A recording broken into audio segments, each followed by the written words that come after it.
We're here for another Under the Hood segment with Bernard, and we're going to talk about plasma cutters.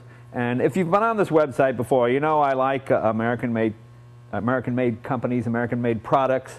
That's what we try to promote here, because you don't have enough stuff from China soon enough. So let's try to keep it in the United States where we can. We found a terrific company up in New Hampshire, Hypertherm. They make a plasma cutter. Chris, come on in here. Chris, how you doing? Doing great. You from New Hampshire? Actually, from here in Southern California. Oh, that's all right. Well, but the company's in New Hampshire. The company's in here. Okay, you're the rep here. Yes, sir. Yeah, he didn't look New Hampshire-y to me. This is really Bernard's area. I'm more into breaking stuff, and Bernard fixes it. So I'm going to let you guys. I don't even pretend to know how this works. So you two guys are the experts, and you can kind of show us. So take us around here. Let's see what we got. Perfect. I'm going to stand over here and watch. Why don't you show us what we got here?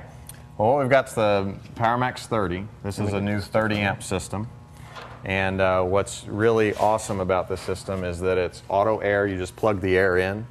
And Shop air? Shop air. Just regular compressed air, anything from 65 psi to 135 psi. The next thing that's really cool is when you plug it into the wall, your wall power is either 110 or 220. Again, you plug it in and it works. You don't have to switch power, no switching power, taps, anything. You plug it in and go. What does it do different than what our old plasma cutter does? This one's now full digital signal processing. It's no longer a contactor or anything that's a moving part that's controlling your electronics. This is just sending zeros and ones. So what that does is it really increases your reliability on the system. There's no more mechanical parts that are going to wear out due to cycling. If you're on a small 110 circuit, say you're on like 110 12 amp or 15 amp in a garage. Like in your garage at home?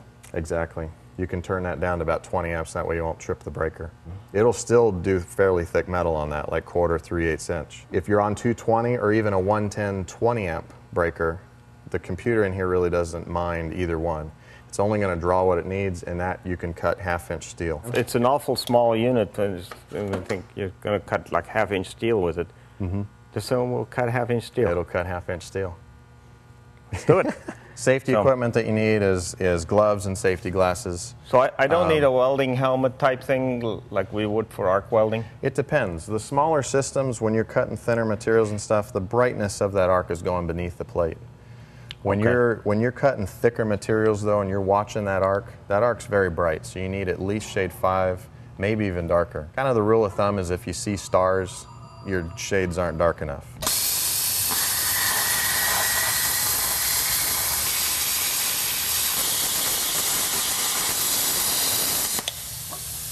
So, and that's common, that as you're at the thicker level, you get a little bit of a slag line there. In your old technology, you can never touch that tip. Right. That was a live tip in the old technology. What we do now is the way the circuitry works is it renders that tip non-conductive, and you can drag it right on the surface. You can pierce material, you can gouge, you can cut holes. So if I needed to do a bolt hole on the end of this, I can actually just tilt the torch sideways and I'll pull the trigger and stand it up.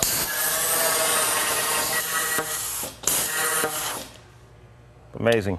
How about if you do a painted part? Even like painted parts? You do body work, you know, you need to cut a piece out because of rust and the stuff's not clean, it's got paint on it. Even if you got dirt caked on the back end, it really doesn't matter as long as you can find ground. This is sitting at about 25,000 degrees Fahrenheit. So it's pretty warm. Very hot. So it really doesn't care what's in front of it as long as it finds ground on the circuit. So I want some bare metal. I want to try this.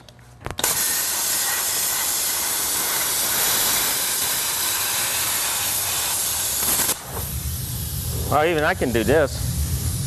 There is no distortion in the metal at all. If you did this with a, oxyacetylene torch, you'd have all kinds of distortion in it.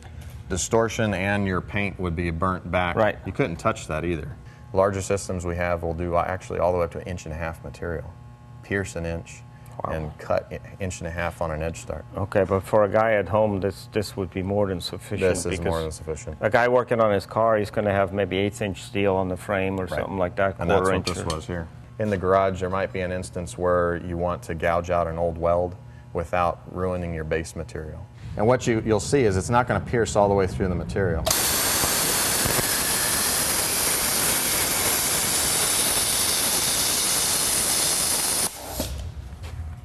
We're doing mostly steel here. Does it cut other materials? Or, Absolutely. Or are we limited to steel? You are only limited to things that are conductive. Does it make any difference in the thickness? Like if you're going to cut aluminum, will it cut half-inch aluminum as well? It's going to be about a 15% less capability than what you would in mild steel. Okay. Reason being is you're not getting the benefit of the oxygen. In mild steel reacts positively to that oxygen. You get a little bit extra cut capacity out of it. Aluminum's fighting you, and so is stainless, because it doesn't oxidize. One last thing to show would be to actually attempt to pierce this half-inch. We're on 220 power. See, and now I'm through. Yeah. So I just pierced half-inch material with a machine that, so what you can imagine, that could be like your bolt hole on your engine mount. And then that little slug will just pop right out.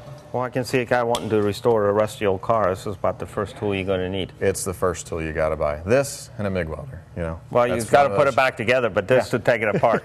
Thank you, Chris, for the demonstration, and Pleasure. I'm sure we'll be getting a lot of use out of that. Absolutely.